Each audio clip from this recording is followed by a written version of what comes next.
هایبای یه بیسکویت محبوب بین بچه‌ها. بریم برای آموزشش. اول از همه آرد رو با بیکینگ پودر و نشاسته ترکیب میکنیم و کنار میذاریم.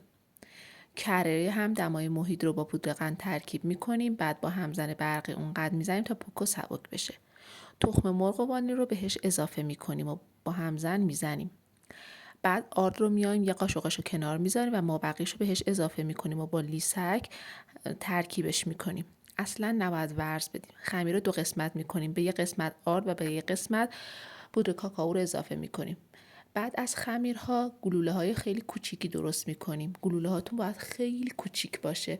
یکی در میون کنار هم دیگه قرار میدید. میتونید وسطشون یه مقداری چیپس شکلات قرار بدید. میتونید هم مثل من ساده درست کنید. بعد به هم دیگه نزدیک میکنیم و فرمشون میدیم.